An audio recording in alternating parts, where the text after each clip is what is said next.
Mateus 25, meus irmãos, nós vamos ver aqui algumas parábolas que Jesus conta a respeito do fim dos tempos.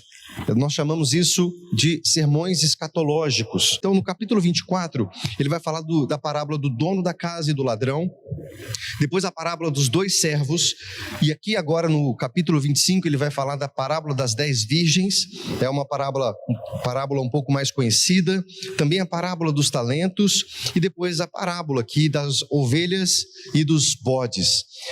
Todas elas, meus irmãos, Jesus está falando para os seus ouvintes ali, explicando acerca do fim, como vai ser o fim, o que vai acontecer naquele momento, quando nós estivermos diante do trono, diante do juízo final, o que ele vai requerer dos seus servos, o que ele vai requerer dos seus discípulos e como isso de fato vai acontecer.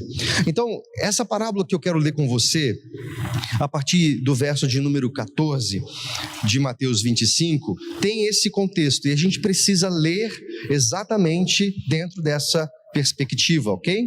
Mateus 25, do verso 14, diz assim, o reino dos céus também pode ser ilustrado como a história de um homem que estava para fazer uma longa viagem.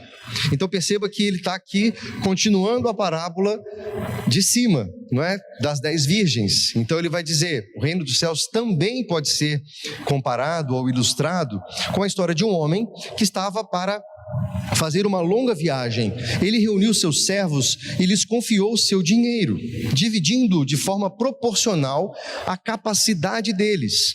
Ao primeiro entregou 5 talentos, ao segundo 2 talentos e ao último 1 talento. Então foi viajar. O servo que recebeu 5 talentos começou a investir o dinheiro e ganhou outros 5. O servo que recebeu 2 talentos também se pôs a trabalhar e ganhou outros 2. Mas o servo que recebeu 1 talento cavou um buraco no chão e ali escondeu o dinheiro do seu senhor. Vamos fazer uma pausa aqui, ok? Só para a gente entender então o que Jesus está falando. Jesus, eu quero reforçar isso, está fazendo aqui um sermão escatológico, explicando sobre o fim dos tempos, sobre o juízo final, como se daria isso. E então ele vai contar essa parábola e ele vai dizer que um homem tem suas propriedades e ele vai fazer uma longa viagem. Inclusive, na parábola de cima das 10 virgens, essa é a percepção também da vigilância, porque algumas virgens ali adormecem e perdem o time da vinda do noivo. Então tem essa percepção de algo que pode demorar e a nossa vigilância em aguardar o reino de Deus, a segunda vinda do Senhor. E ele vai dizer então que quando esse Senhor vai se retirar, ele deixa talentos. Talento era uma moeda muito valiosa. E eu vou falar um pouquinho mais daqui a pouquinho sobre isso. Então ele dá para um servo, ele dá 5 talentos, para outro ele dá 2 talentos e para outro ele dá 1 talento. O texto vai dizer que aquele que recebeu 5 talentos, imediatamente ele sai para negociar, ele sai para empreender e ele multiplica, né? A gente vai ver o resultado disso. O que recebeu 2 também, da mesma forma, rapidamente começa a empreender. Mas aquele que recebeu 1, ele esconde, ele enterra. Então, o que seria esse talento? Talento, como eu acabei de dizer, poderia ser de ouro ou de prata, e de fato era algo realmente muito valioso. Equivalia a 26 quilos de ouro. Alguns historiadores chegam a se referir um talento ao equivalente a 6.000 dias de trabalho. A Bíblia faz essas referências, né, ao denário, por exemplo, que seria o pagamento de um dia do trabalhador comum daquela época. Um talento equivaleria a 6.000 dias de trabalho. Você sabe quanto custa um dia do seu trabalho? Pega o seu salário, divide aí por seus dias trabalhados, eu não sei quantos dias no mês você trabalha em média, mas hoje cedo a gente fez uma conta aqui, o salário mínimo é 1.212, né? o novo salário mínimo aí, 1.212, e se a gente fosse colocar por dias trabalhados, 24, não sei, mas por 30, para fazer uma conta um pouco mais geral, ok? Daria mais ou menos, no final das contas, se a gente multiplicasse por 6.000, aproximadamente 250 mil reais. Seria, no salário mínimo, o preço de um talento hoje.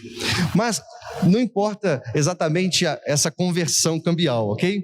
O mais importante aqui é entender que Jesus está falando de algo de fato valioso.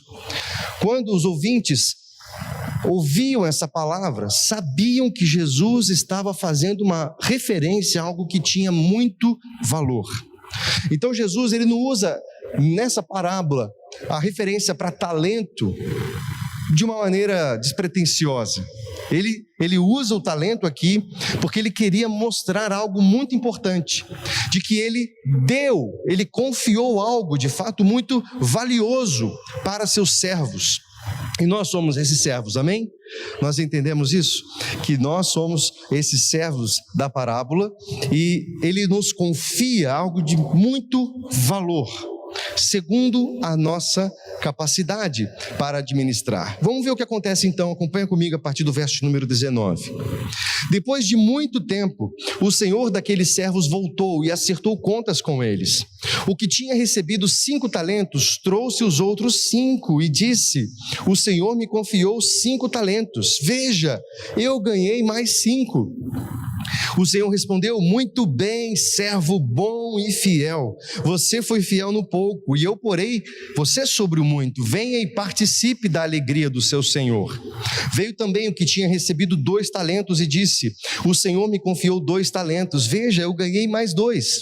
E o Senhor respondeu: muito bem, servo bom e fiel, você foi fiel no pouco, e eu o porei sobre o muito, venha e participe da alegria do seu Senhor. Olha que maravilha isso. Vamos fazer uma pausa aqui, pode olhar para mim, tá bom? O Senhor se alegra.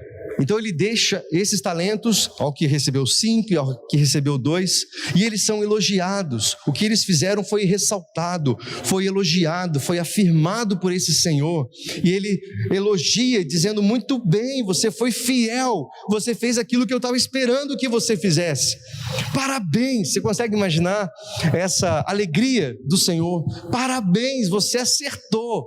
Eu desejava que você multiplicasse, e você multiplicou. Parabéns, você chegou lá. Entra no gozo do seu Senhor, participe da alegria do seu Senhor.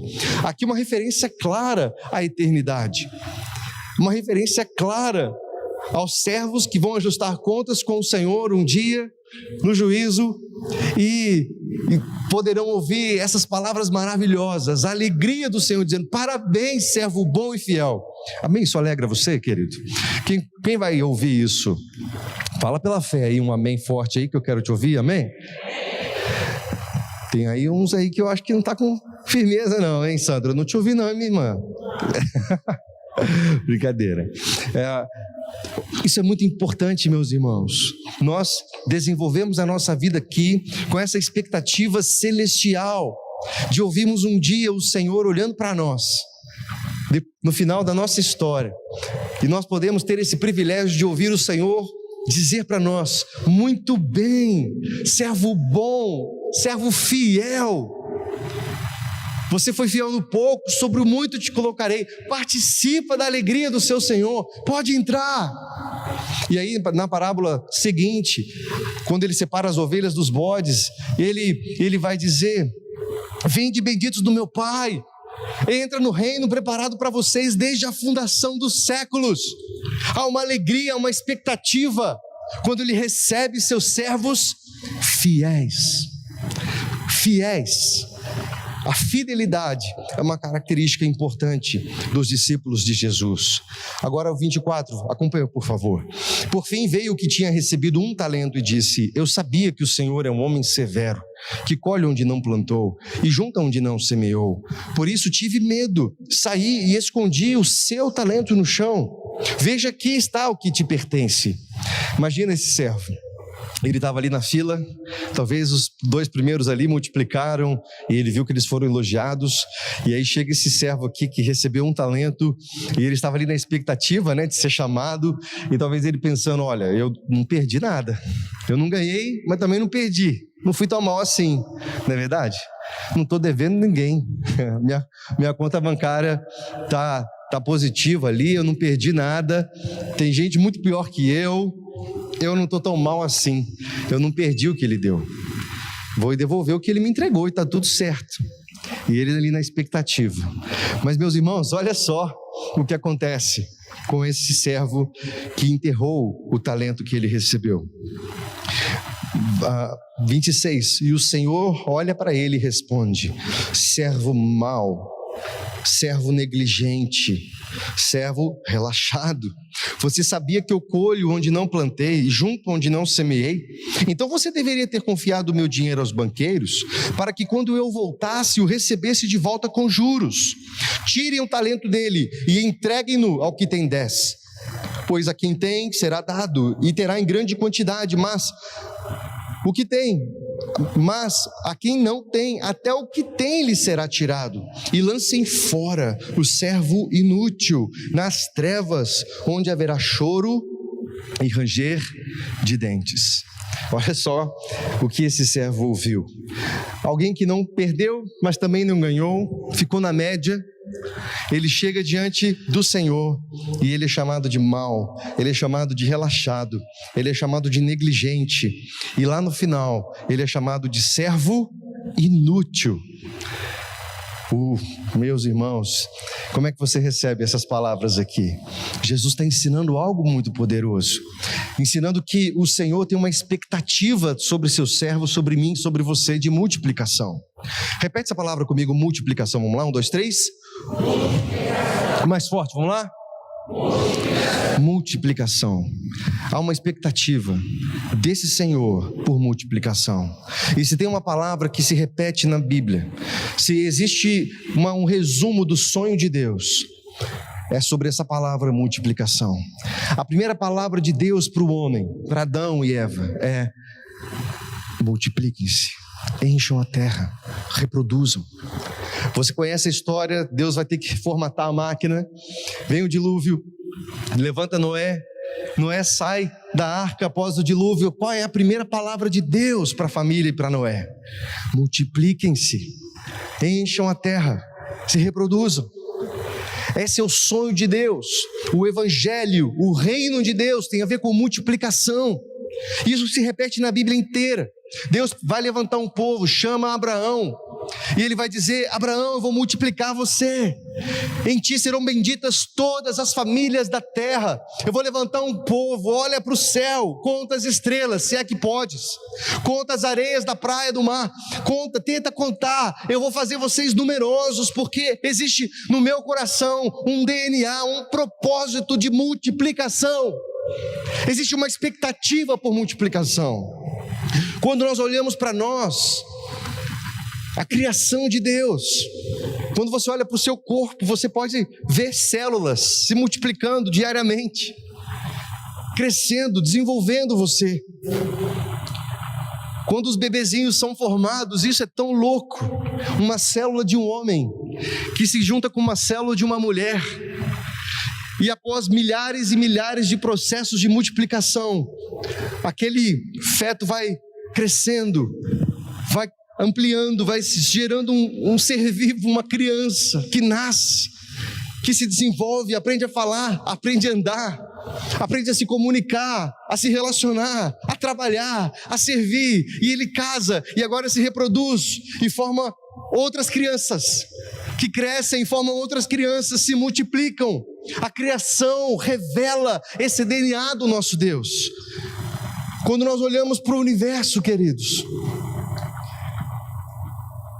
as milhares de galáxias, e nós moramos numa delas, num sistema solar, na periferia de uma galáxia, dentre as milhares de outras galáxias, dos universos possíveis, algo que o homem não consegue mensurar, ou mesmo ler. Eu lembro de uma estatística que fala que se nós fôssemos contar as estrelas que já foram catalogadas,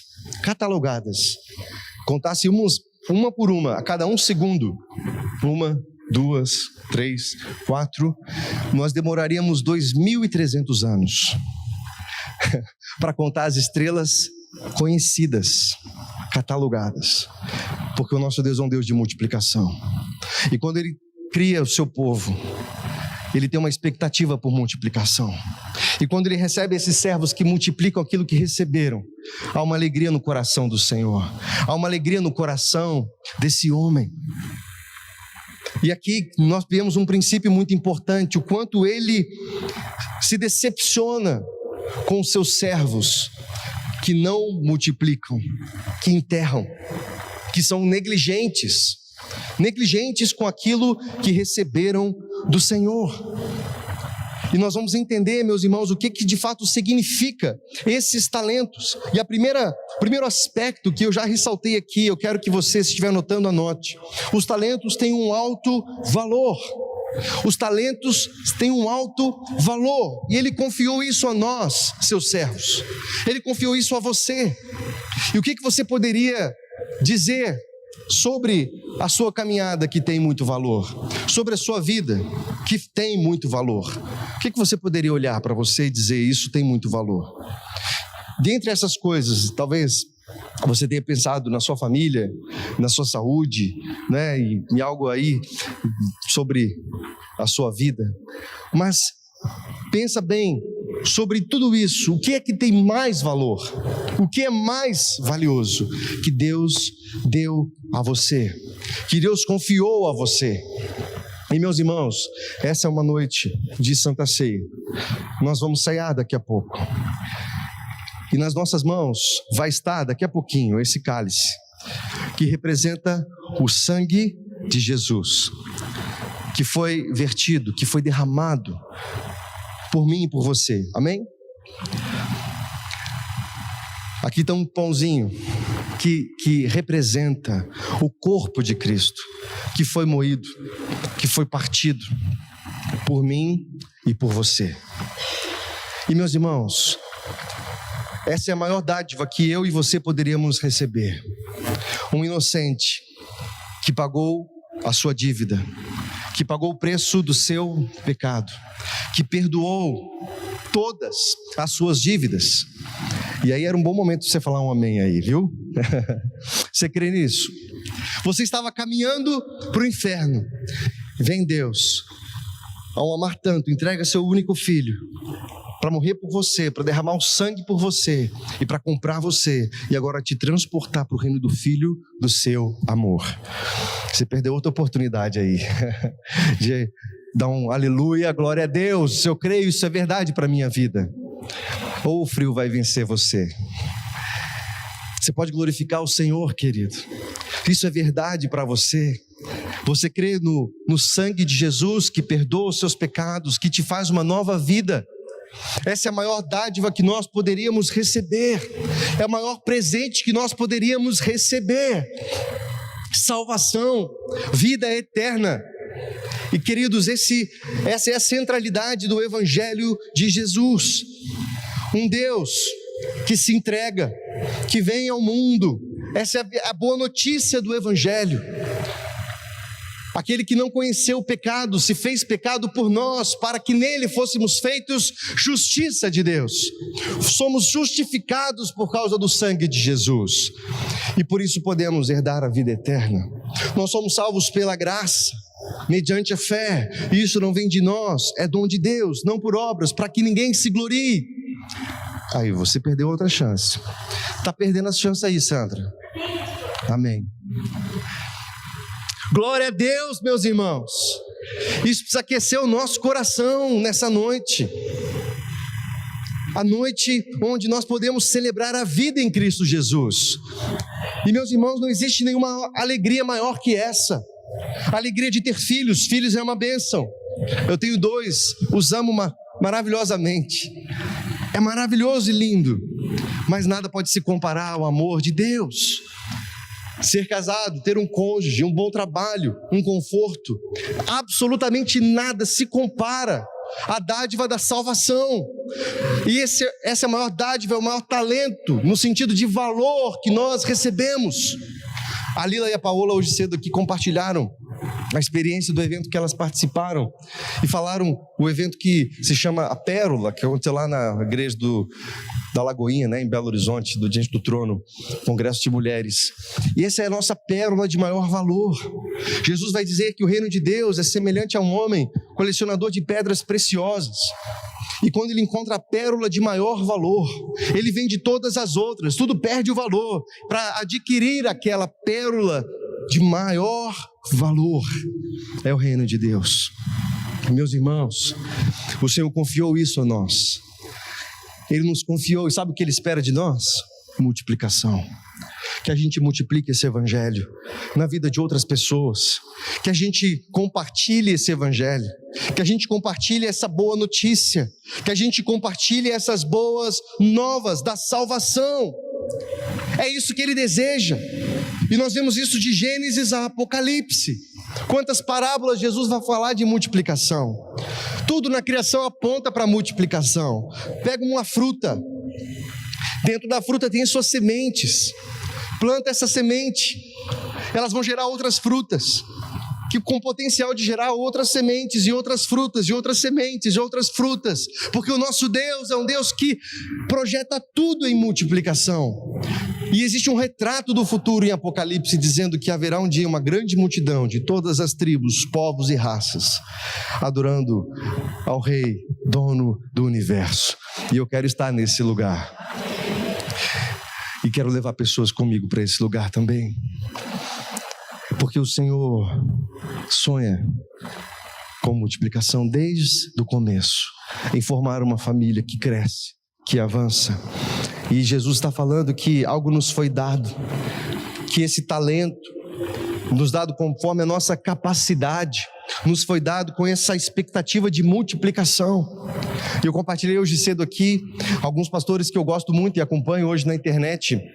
Um deles é o pastor Douglas Gonçalves, é um jovem, né? Muitos conhecem, um canal chamado Jesus Cop no YouTube, como influencia centenas de jovens e reproduz o evangelho e abençoa e forma, e envia, e uma amplitude nacional, internacional, alcança centenas, milhares de pessoas. Isso é maravilhoso.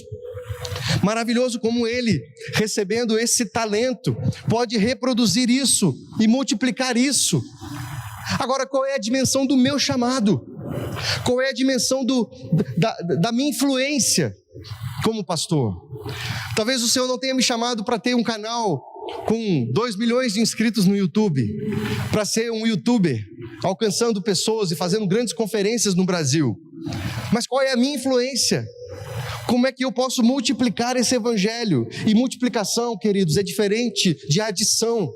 Adição é quando eu simplesmente adiciono algo.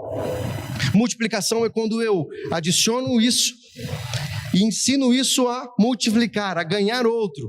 Então, não só trouxe esse aqui, mas ensinei esse aqui a ganhar outro, e agora ele ganha outro, que ensina esse a ganhar outro, que ensina esse a ganhar outro. Isso é multiplicação. Quando eu tenho Augusto, meu filho, glória a Deus por isso. Mas quando eu ensino meu filho a ser um bom pai, e quando ele crescer, ele vai gerar outro filho, meu neto, e o meu neto vai gerar o seu filho, meu bisneto. Isso é multiplicação. Multiplicação fala de gerações. Quando Jesus está esperando multiplicação, e Ele espera isso, não tenha dúvida. As últimas palavras de Jesus na terra é: ide e multipliquem-se. Ide e façam discípulos, multipliquem-se. Há uma expectativa de Deus, meus irmãos. Olha como Ele se alegra. Muito bem, servo bom e fiel. O que Ele vai requerer de nós é fidelidade ao chamado.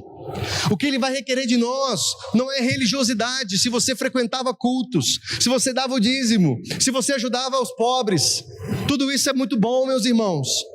Mas nada disso importa se nós não fizermos aquilo que Ele nos mandou fazer, que é ir e fazer discípulos, ir e multiplicar a nossa influência. Qual é a sua influência? Talvez você diz: pastor, não, você é o pastor. O Douglas Gonçalves é um youtuber, pastor famoso de uma grande igreja. Eu não sou ninguém, eu nem tenho tanta influência assim. Claro que tem, meus irmãos. Claro que tem. Quantas pessoas? Nós temos hoje mais de 20 células na igreja. Pessoas que abriram suas casas. E glória a Deus, nós temos visto essas células multiplicando. Pessoas que estão percebendo que a influência pode estar ali. Quando eu abro a minha casa e convido meus vizinhos, meus parentes, colegas do trabalho e começo a compartilhar a fé, eu estou ampliando a minha influência, estou multiplicando aquilo que Deus me deu. Agora, quando eu enterro e diz, não, eu não vou perder, também não vou ganhar, mas não sou tão mal assim. Olha para o presídio, tem gente muito pior que eu nem xingo no trânsito, eu sou uma pessoa boazinha, eu faço bem para os pobres, eu faço boas ações. Eu quero dizer para você, querido, um dia nós estaremos diante do Senhor e nós vamos correr um grande risco de fazer tantas coisas boas, menos aquilo que Ele mandou fazer. E se tem uma coisa que nós precisamos prestar atenção é isso. Eu citei 2 exemplos hoje, 2 ilustrações para talvez te ajudar a entender isso. Uma ilustração de alguém que tem uma pessoa que trabalha para ele na casa. E antes dele sair, ele diz para essa pessoa, olha, eu vou me retirar para trabalhar. Gostaria que você hoje dedicasse o seu trabalho para arrumar o meu guarda-roupa, ok? E depois que eu retornar, eu gostaria de ter o meu guarda-roupa arrumado. E ele sai para trabalhar e depois quando ele retorna, ele vai verificar o serviço e ele vai perguntar, como é que está meu guarda-roupa? E ele abre o guarda-roupa e percebe que não foi arrumado. E ele chama a pessoa e diz, aqui, você não fez o que eu pedi? E essa pessoa diz, não deu tempo, mas olha a casa como está bonita, olha a casa como está arrumada, o chão nunca esteve tão limpo, eu passei lustramóvel, tirei todo o pó da estante, eu arrumei tudo, a sacada, está tudo lindo aqui, eu limpei o sofá. E talvez esse cara diga, parabéns, você fez muita coisa boa, mas você não fez o que eu pedi, você não fez o que eu mandei fazer. Uma outra ilustração é de um rapaz que precisava tirar uma nota para passar de ano. E para que ele ganhasse essa nota, ele precisava tirar 10 num trabalho. Então, ele se dedica uma semana, passa noites a fio fazendo o trabalho o melhor possível. E pesquisa na biblioteca, e pega os livros, e faz isso, e faz aquilo. Ele faz um trabalho maravilhoso. A Rose aqui é professora, né, Rose? Já viu uns trabalhos assim? O menino vai lá e fica uma semana para poder entregar o melhor trabalho possível. E ele entrega o trabalho para o professor. E depois o professor corrige. E quando o rapaz recebe aquele trabalho, tem um belo de um 0 na capa, assim, 0. E o menino indignado, falando, não é possível, nunca fiz um trabalho tão bom assim. Eu pesquisei as melhores referências, eu passei noites fazendo esse trabalho. Ele falou, realmente, foi um excelente trabalho, só que do tema errado. Eu não pedi para você fazer sobre esse tema. Você fez um excelente trabalho, só que do tema errado.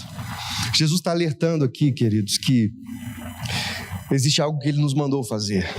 E nós corremos o risco de chegarmos diante dEle apresentando tantas coisas. Senhor, olha, fizemos isso. E esse é o contexto dessas parábolas. Senhor, nós expulsamos demônios. Senhor, nós somos na igreja. Senhor, nós fizemos prodígios em Seu nome. E Ele vai virar para essas pessoas e dizer, apartai-vos de mim, vocês malditos. Eu não vos conheço, para o fogo eterno, preparado para o diabo e seus anjos. Mas eu tinha tão boas intenções, eu labutava por ideologias políticas, e talvez ele, mas eu não mandei você fazer isso, eu mandei você viver o evangelho no seu dia a dia, multiplicar a sua influência, ganhar vidas, e ensinar essas vidas a ganharem outras vidas, a alcançarem outras vidas, que alcançam outras vidas, que alcançam outras vidas. Foi isso que eu mandei vocês fazerem. Mas Senhor, eu não tenho tanto talento para isso. Deixa eu só frequentar a igreja, deixa eu só tocar um instrumento no louvor. E nada contra o pessoal que toca aqui, viu? Só uma ilustração. Deixa eu só ficar na recepção do culto.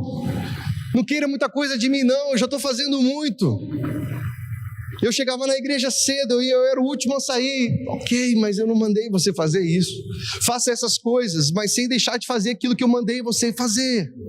multipliquem-se, amplie a sua influência, viva o Evangelho, compartilhe a sua fé, alcance pessoas. Essa é a maior dádiva que nós podemos receber. Você crê nisso? Aí você perdeu outra chance aí, minha irmã. Amém. Amém? Amém, queridos.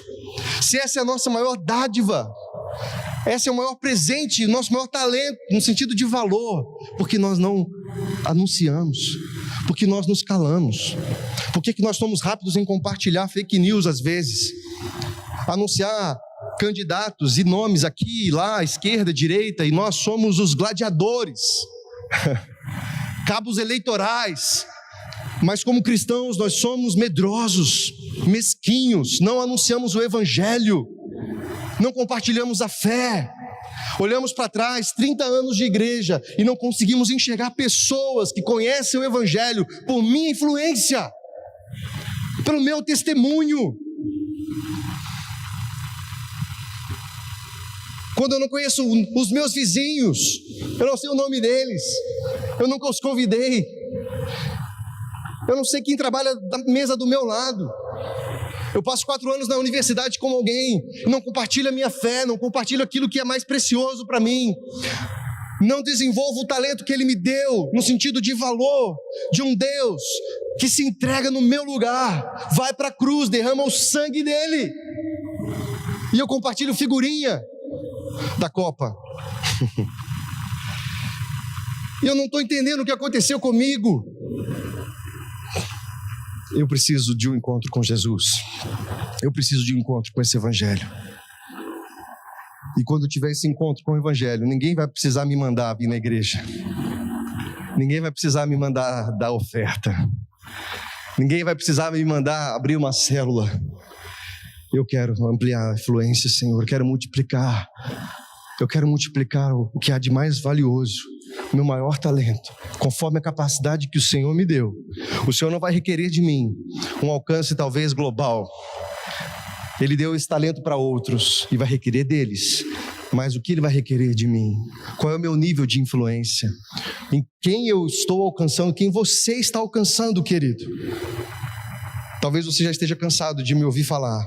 O Senhor não te chamou para frequentar igreja. O Senhor não te chamou para ter um nome escrito no hall de membros de uma denominação. O Senhor te chamou para ter um nome escrito no livro da vida, para ter a história marcada por aquele que vive e governa o universo. O Senhor não te chamou para ser cabo eleitoral. O Senhor te chamou para ser embaixador do reino de Deus na terra, anunciar o Deus vivo todo-poderoso, compartilhar a sua fé e alcançar vidas para Ele. É isso que Ele vai requerer de mim e de você. Então, em nome de Jesus,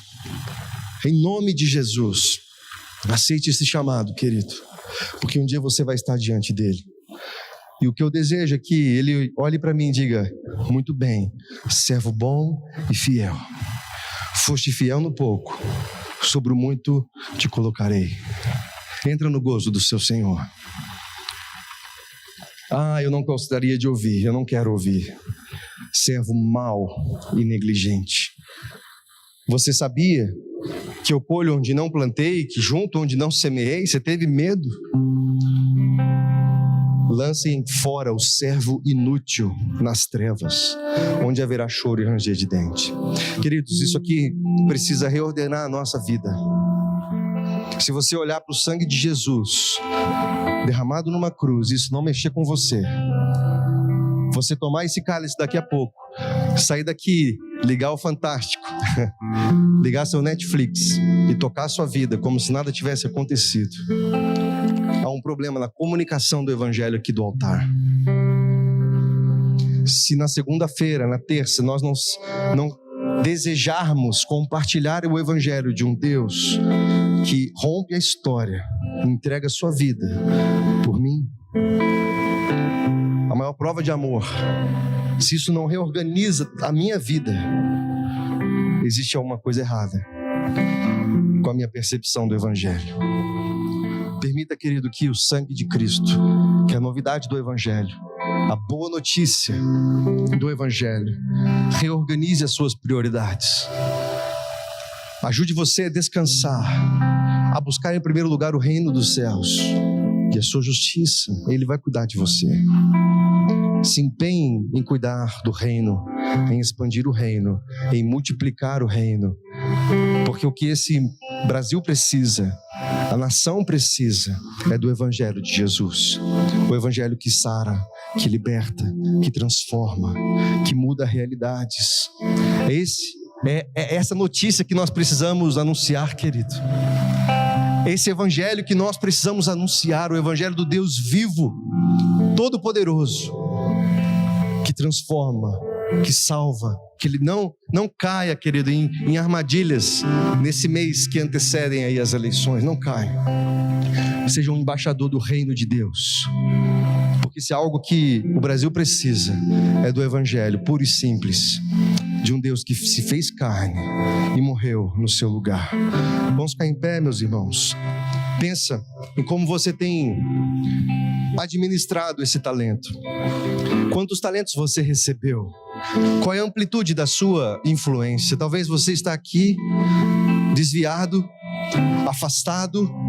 Você sabe que tem um chamado, você sabe que tem um ministério, você já provou coisas maravilhosas, se distraiu, se desviou, mas aqui está você nessa noite. Deus está falando com você: filho, eu quero você de volta. Filho, eu quero restaurar o chamado, eu quero multiplicar a sua influência. Quem sabe Deus tem levantado você como um pastor, uma pastora, um missionário, um evangelista, alguém que vai às nações, talvez alguém que vai atravessar a rua e vai compartilhar a sua fé. Eu não sei qual talento Ele deu, mas saiba que foi conforme a sua capacidade. Ele não pediria nada que você não pudesse fazer. Ele não vai requerer nada que você não possa cumprir. Por isso, querido, nessa noite se entregue a Ele. Reconheça que você tem prioridades erradas, que você tem olhado para lugares errados, equivocados, tem acreditado em mensagens equivocadas que não salvam ninguém. São reinos passageiros, reinos transitórios. Existe um reino que é eterno, querido. Existe um trono que vai durar para sempre. Ele é o alfa e o ômega, o princípio e o fim. É esse o nosso Deus que nós servimos e nós anunciamos. Ah, Deus, encontre servos fiéis aqui nessa noite. Nos rendemos a Ti, nos prostramos diante de Ti. Enquanto nós cantamos, querido, queria que você orasse, apresentasse sua vida diante do Senhor. Ore a Ele. Se quiser se ajoelhar onde você está, você que está aí na sua casa também, participe desse momento. Deixe o Espírito Santo ministrar o seu coração. Deixa Ele chamar você de volta pelo seu nome.